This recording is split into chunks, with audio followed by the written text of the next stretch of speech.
ఈ సంవత్సరం mini action లో శ్రేయస్ అయ్యర్ ని మహేంద్ర సింగ్ ధోనిని చూసే అవకాశం ఉంది. అవును, మీరు విన్నది నిజమే అండి. మహేంద్ర సింగ్ ధోని ఐపీఎల్ యాక్షన్ లో పాల్గొనే అవకాశం ఉంది. అంటే ఐపీఎల్ యాక్షన్ లో టీమ్ మేనేజ్మెంట్ తో పాటు టేబుల్లో కూర్చొని ఏ ప్లేయర్ ని కొనుగోలు చేయాలనేది టీమ్ మేనేజ్మెంట్ తో పాటు ఎంఎస్ ధోని కూడా డిసైడ్ చేసే అవకాశం ఉంది. చూద్దాం ఇది ఎంతవరకు నిజమో అబద్ధమో. ఈ రూమర్ నిజమైతే బాగున్ను. ధోనిని మినీ యాక్షన్ లో చూసే అవకాశం ఉంటుంది. ధోని స్ట్రాటజీ ఎలాంటిదో చూసే అవకాశం ఉంటుంది. ఎంఎస్ ధోనియే కాకుండా శ్రేయస్ అయ్యర్ కూడా ఈ సంవత్సరం మినీ యాక్షన్ లో పంజాబ్ కింగ్స్ మేనేజ్మెంట్ తో పాటు యాక్షన్ టేబుల్లో కూర్చునే అవకాశం ఉంది.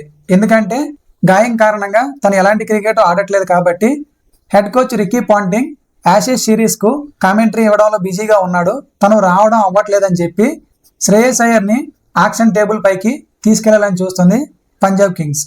మహేంద్ర సింగ్ ధోని యాక్షన్ లో పాల్గొంటాడో లేదో తెలియదు కానీ శ్రేయస్ అయ్యర్ అయితే పక్కా పాల్గొనే అవకాశం ఉంది. ఒక కెప్టెనే డైరెక్ట్ గా యాక్షన్ టేబుల్లో కూర్చొని తనకు ఎలాంటి ప్లేయర్లు కావాలి, తనకు ఎలాంటి టీం కావాలనేది డిసైడ్ చేసుకోవడం చాలా కొత్తగా ఉంటుంది.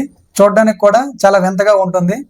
చూడాలి మరి శ్రేయస్ అయ్యర్ కెప్టెన్సీలోనే కాకుండా యాక్షన్ లో కూడా ఎలాంటి స్ట్రాటజీ చూపిస్తాడు.